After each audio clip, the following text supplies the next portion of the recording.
Well, good morning, everyone. Today, the government is announcing the next stage of our plan to fix New Zealand's social housing system.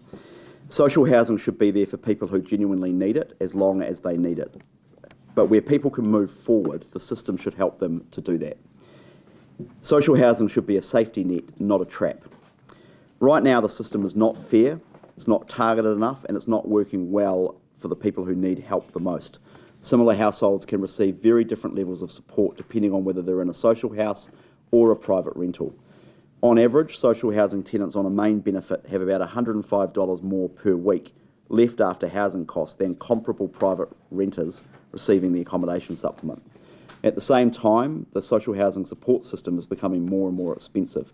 Over the past decade, total housing support has more than doubled to $5.5 billion per year, while the social housing waitlist has grown about sixfold.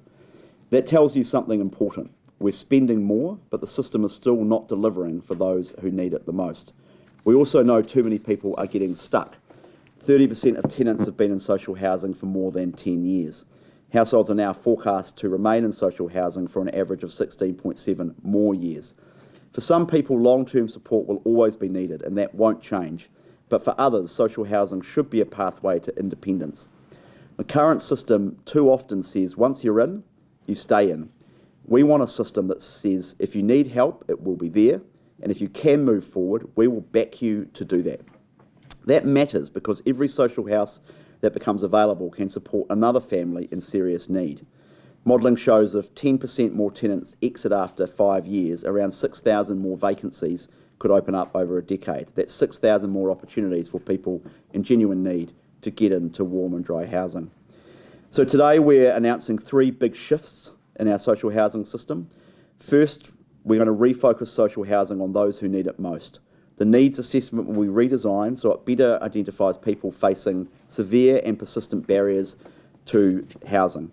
That includes people dealing with issues like mental health, addiction, family violence, discrimination, or a lack of suitable housing supply. Affordability still matters, but where affordability is the main issue, the right answer is usually a subsidy like the accommodation supplement, not a social house. Social housing is one of the most expensive and intensive forms of support the government provides. It should be focused on those with the greatest need. Second, we're going to improve movement through and out of social housing where we can do that. That means looking at tenancy durations, defined tenancy durations, with exemptions where the need is ongoing. It means more regular engagement with tenants. It means tenancy reviews that look at whether or not someone's circumstances have changed. And it means better support to help people overcome barriers to private housing. This is not about pushing people out with nowhere to go. It's about helping people move forward when they can so social housing is available for the next person who genuinely needs it. Thirdly, we're improving fairness and financial incentives. Budget 2026 will increase the minimum income-related rent contribution for social housing tenants and for people in emergency and transitional housing from 25% to 30% of income from the 1st of April 2027.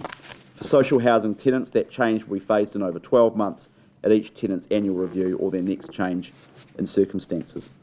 Around 84,000 households in social housing will pay more by an average of around $31 per week from next year. But even after that change, most social housing tenants will still generally pay less than comparable households in the private market. This change is about narrowing the gap between social housing and private renting, so the system is fairer and better supports work, more hours of work and movement into private rentals where that is appropriate. We're investing those savings in higher maximum weekly accommodation supplement rates. That means support increasing by about $10 and $30 a week at a cost of $374.3 million over the forecast period. So we're asking social housing tenants who can contribute a little bit more to do so, while increasing support for people in private rentals, many of whom are also doing it tough. That is fair. At the same time, we're reducing the maximum rate of temporary additional support to better reflect its original purpose as temporary hardship support. There's a lot of work to do over the next few years as we embark on this multi-year reform program. We know that there are hard choices ahead of us, but doing nothing is not fair. It's not fair for those on the wait list. It's not fair for private renters receiving less support despite facing similar pressures. And it's not fair to taxpayers.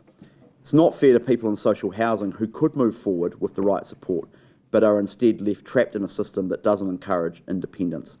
The government's goal is simple: Social housing should be there for people who genuinely need it.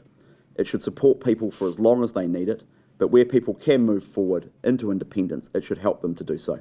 Happy to take your questions. As a result of these changes, 84,000 families will be resulted in $30 a week. What would you say to those who say in the cost of living crisis that is cruel? We're also providing additional support for people in private rental situations and for people who receive the accommodation supplement. I'm not pretending for a moment that this is an easy decision, but the current system is not fair and not right, and we want to make sure that we're creating more fairness in the system. I don't think New Zealanders can. I don't think it's defensible that we have a system where people in the same circumstances, faced with similar pressures, receive quite different levels of financial support depending on what sort of house they live in. One's a social house provided by the government or a community housing provider and paid for by the government, and one's the private rental market, and people in those situations can often pay very different rates depending on the type of house they're in, which is, to be honest, in some cases quite arbitrary. That's not really a defensible, fair system. So there's no easy way to create a fairer system, but we are making that tough choice to do that. It's a pretty cold comfort though, isn't it, for those families who are already in need to take a hit? Well, there are some people in social housing who the analysis suggests around 30% of people in social housing earn enough to pay for a market rental in the lower quartile rate, so the bottom 25% of the private rental market. So around 30% of those people actually earn enough now to survive in the private rental market. So not everyone will be able to do that, but many can.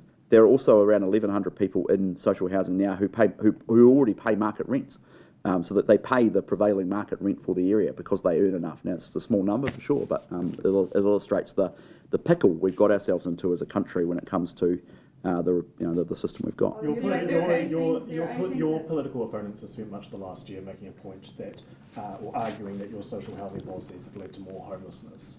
You're going to explore the idea of potential duration limits to social housing. They're likely to say that's just going to lead to more homelessness. How do you justify that potential idea? Well, we are looking at duration limits, and policy design on that is really important.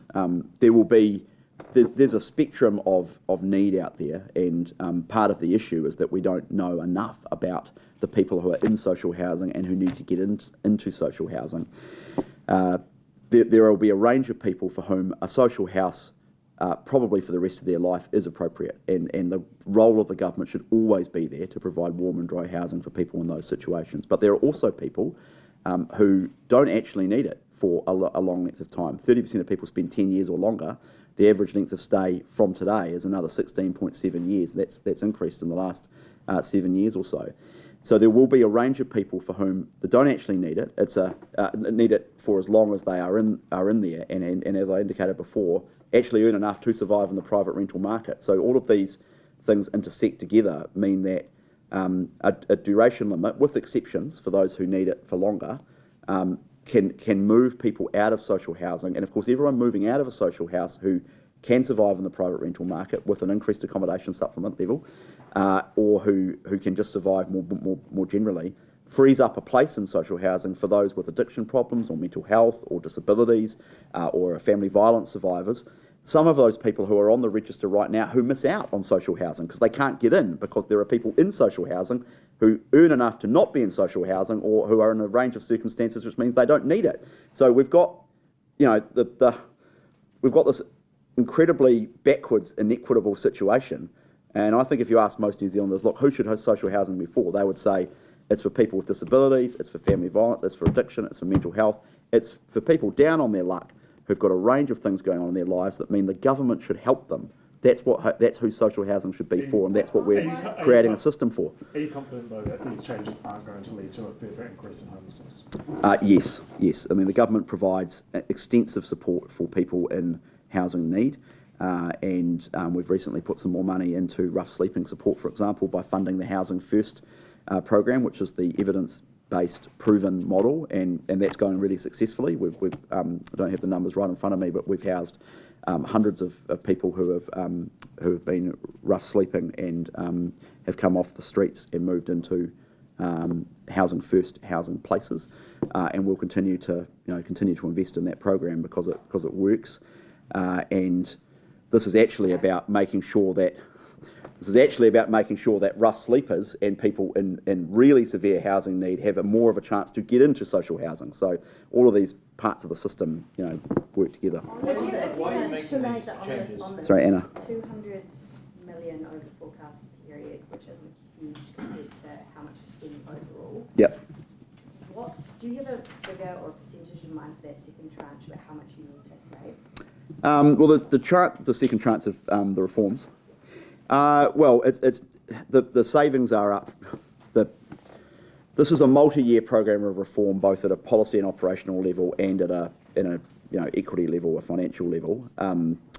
The savings start from the 1st of April 2027, but we're reinvesting those in the bulk of them in the accommodation supplement changes. The second tranche is not actually about savings. The second tranche is more about making the system fairer and about operationalising the different needs assessment and making sure we get social housing for those who need it the most. So the second tranche is not really about savings. In fact, the whole exercise here, to be honest, is not actually fundamentally about savings. This is about fairness and equity for the system and about making sure we can deliver a more effective, targeted system that promotes independence rather than traps people in social housing. So that you're at the level that we are at now and how much we're spending in social housing, you're comfortable with that going forward?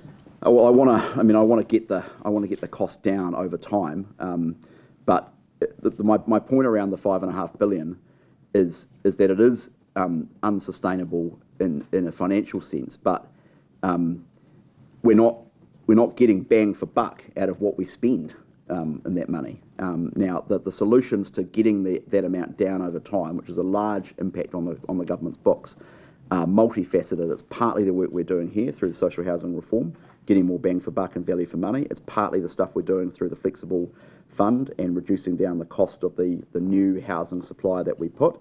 And it's partly also about sorting out the dysfunctionality of our housing market, which is about infrastructure funding and land supply and RMA reform and all of that. So, that's why all of the kind of pieces of the jigsaw puzzle fit together. And the reality is we're not going to bend that curve down, straight away, even next year or the year after. But over time we can.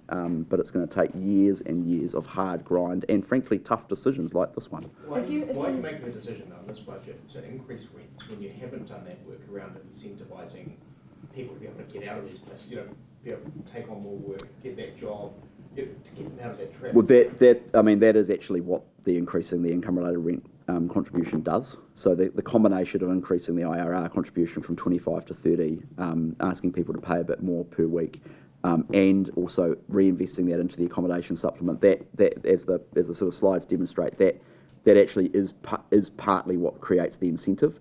So people will be better off in work. That there's more of an incentive. That there's greater equity in the system between people in the same situation. So that actually is what is created by the changes we're making. So they're part and parcel of that. If you do make a stronger... And how much support do people get now in terms of trying to get them, if they are earning decent money and they're in a social home, are they getting much support now at the moment in terms of trying to get them out into the private rental market?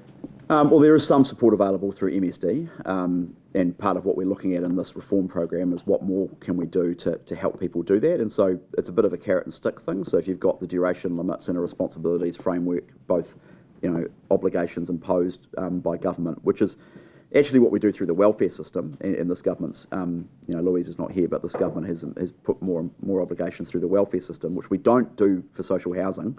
So this is more about bringing us into line with what we already do through the welfare system. So it's both stick's the wrong phrase, but it's both an obligation that we impose, but also the combination of the obligation plus the clear monetary incentives. Over time, we think that will create the right incentives. If you make a strong transitional system where tenants are actually ejected when they don't necessarily need social housing anymore, will that stagnate the need for more development? So if there are 88,000 social houses now, Yep. Do you still need more? Is there a number? Yes, you do. You do. Yeah. How many? Well, that depends on how you do it going forward. And I mean, the register are roughly 20,000 applicants, but it's sometimes people say this and it's wrong. Well, you know, there's 20,000 applicants, therefore we need 20,000 social houses. That's not true, because the register is an imperfect measure of demand, and we're going to change the needs assessment for the register anyway. But also, there's flows in and out of the register and existing social housing now. We are going to continue to invest in social housing. We made quite significant investments in budgets 24, 5, and you know, we've got another budget coming up next week, obviously. So we are going to continue to invest in social housing, but most importantly, we're going to build the right sort of houses. So get this: 50% of people on the housing register need a one-bedroom unit, but only around 15% of our stock are one bedroom. So that is like really expensive and inefficient use of resources. You could clear the register tomorrow if you just built a bucket load of one-bedroom units. Now, there's a whole range of reasons why we can't do that and challenges there, but Kāinga Ora is now funding more one- and two-bedroom units, overweighting to that compared to what they were doing before. And the exciting thing is 90%, roughly, depends where it is, but roughly 90% of the new social houses funded in budgets 24 and 25 under this government are one- and two-bedroom units. Now, not all of those ones have come on stream yet. They're funded. Construction started on some. Not all of them have been finished. But we are building more one- and two-bedroom units, and that will make a difference over time. And then the other thing we're going to do is really dive down deep into what are the sort of, the places we need to build, because we know some regions have severe housing need more compared to others. We've already targeted Northland, for example, where there's real social deprivation in the registers. Well, a lot of people actually not even on the register. The East Coast is another area where we're going to build probably disproportionately more than we've done in the past, because we know the need is greater. The next system reform there is about looking at the type of people, the cohorts, former prisoners, family violence survivors, addiction, mental health support, really diving down into the data there and looking at exactly the types of houses. One of the points that's often raised with me, for example, is autistic people, is building housing specific for people with autism. Completely lost in the system at the moment, completely lost in the system. Make the system fairer, which is what you're trying to do, in a way that doesn't leave 129,000 people worse off, which is 18,000 more than the number who'd be better off. Yeah, because by definition, the way to do it is to close the gap between income-related rent and the accommodation supplement. It's just you don't need to. You could, but well, in theory, we don't have limitless. In theory, but I mean, you know, if money was limitless, you could do lots of different things, but it isn't. So you have to make tough choices. There will be a bunch of social housing tenants who hear this announcement will be feeling quite worried about their personal situation. What can they expect? Could they expect eviction notices to turn up in their letterbox? No.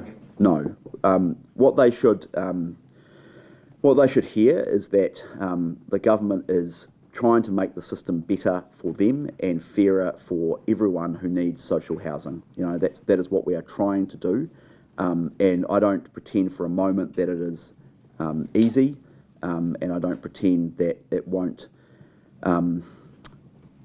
potentially will alarm some people. I accept that. But the current system is not sustainable or defensible. It is unfair and wrong and doesn't help those who need it the most. And so the government is trying, with a difficult set of circumstances, to reset the system.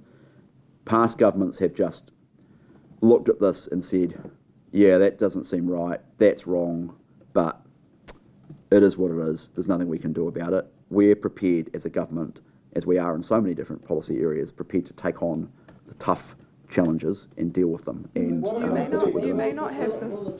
But there's still obviously quite a difference between you being in a social house or being on the accommodation supplement. So is that shift enough, in your words, to move these diseases?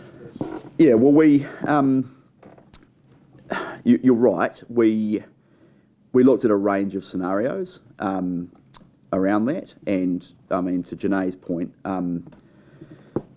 if you were doing this holus bolus, you would make everyone in social housing pay market rent, and then just use the accommodation supplement to come in. I mean, like if you were doing this in a purist way, you would say everyone's back to market rents, depending on what house you're in, and then accommodation supplement comes in over the top and means that people in social housing, they might be theoretically paying a market rent, but the accommodation supplement would actually mean their rent is a lot lower than that.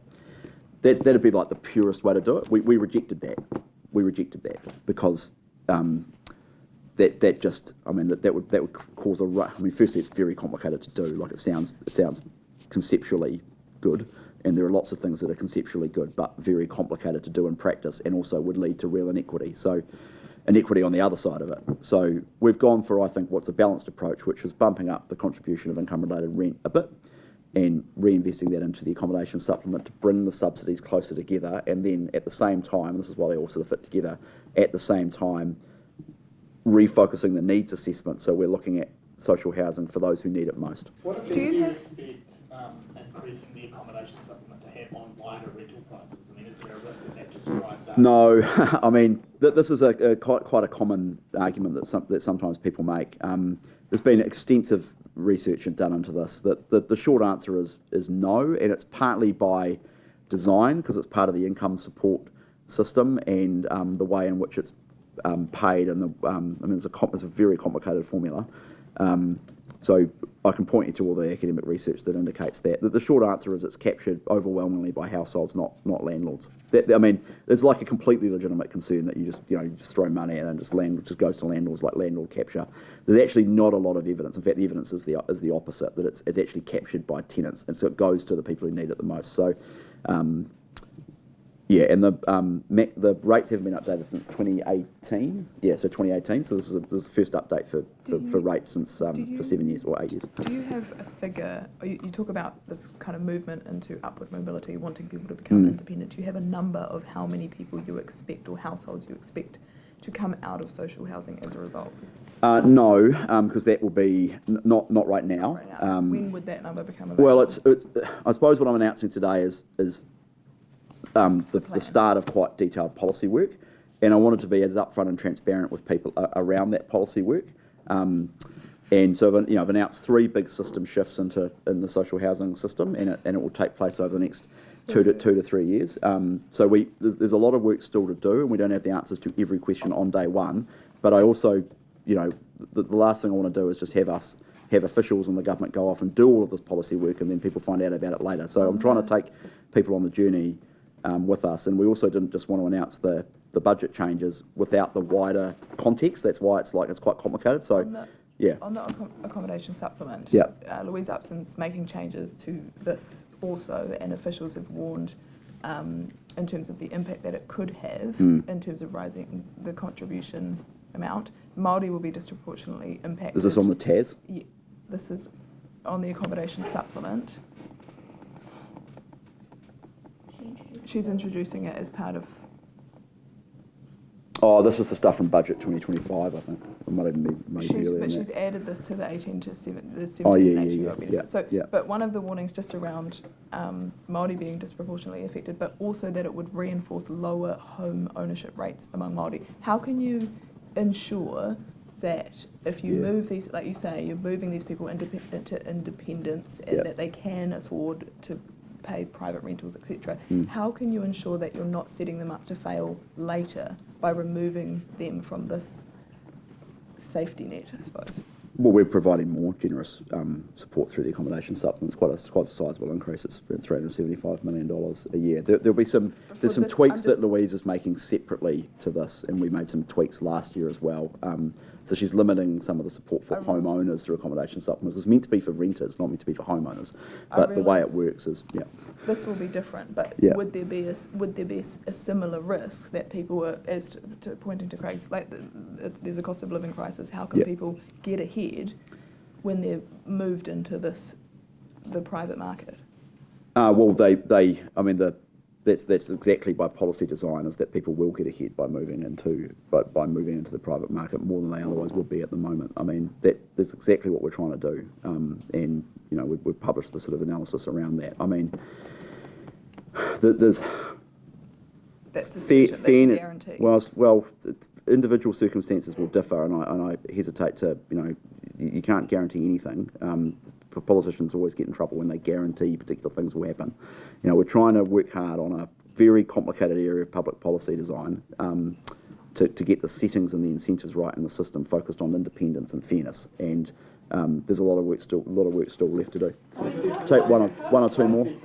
By definition, people in social housing are more likely to be more vulnerable than the general population. But if you're shifting more from affordability to access barriers, is that going to create a need for further investment in sort of wraparound services? Yes, quite possibly, and that's part of the work we want to do. So the answer to that is quite possibly, and I'm up for that if we can demonstrate that will be effective at helping those who need it most. And part of the problem in the system at the moment is you get off the housing register and get into a house, and too often we go, oh right, job done, and it's like, well, actually no.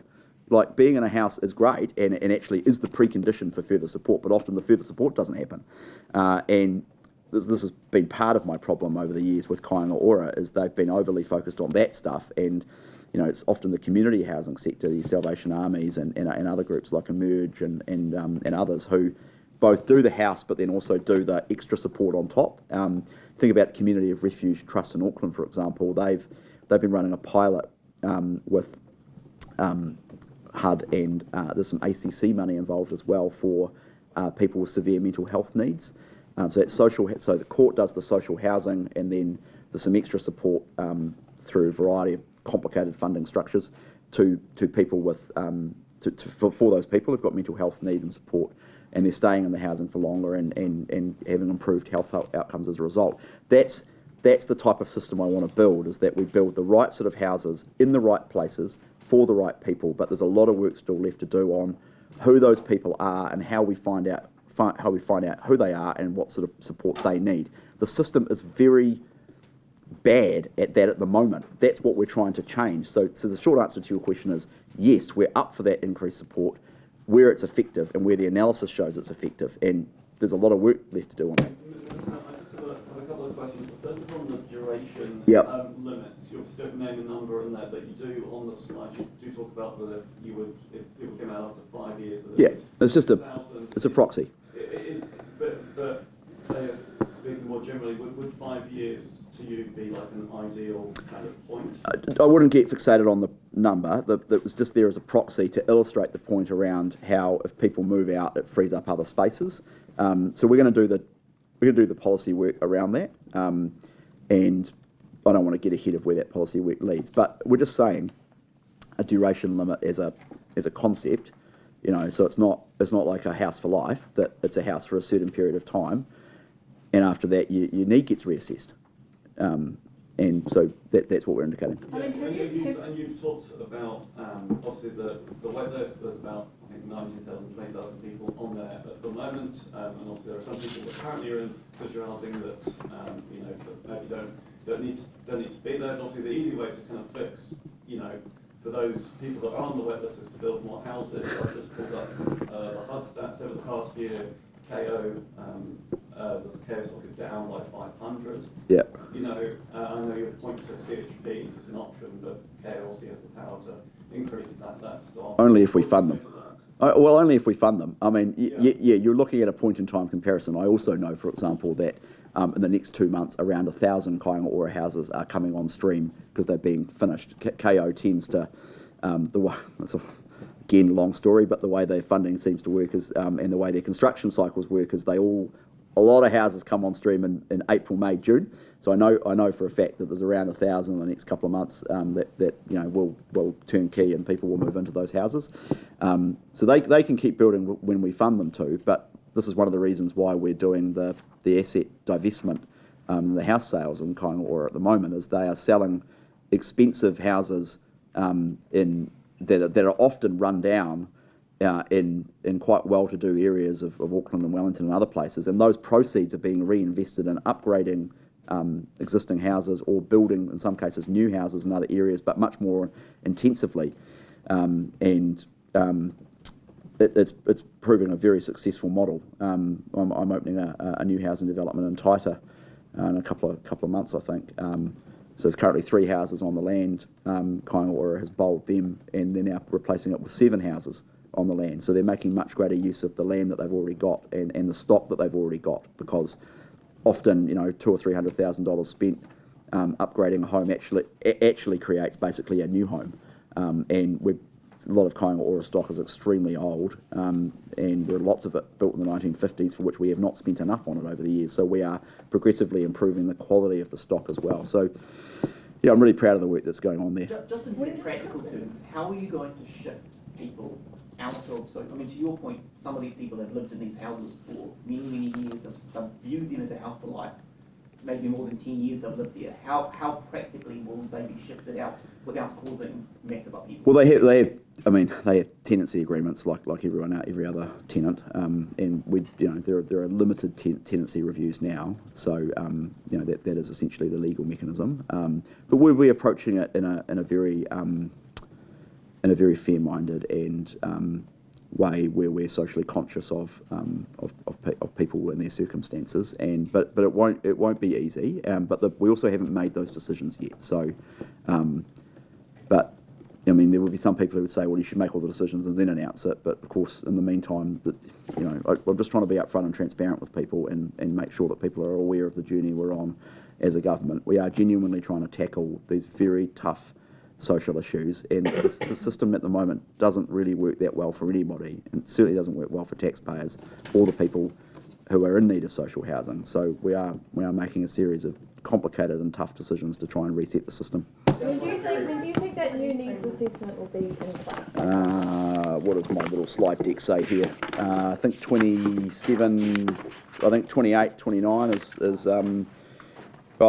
decisions next year, probably taking effect, I would say, either later next year or 28, 29. I mean, I think, let's wait and see where we get to on the policy. We've got to get re-elected first.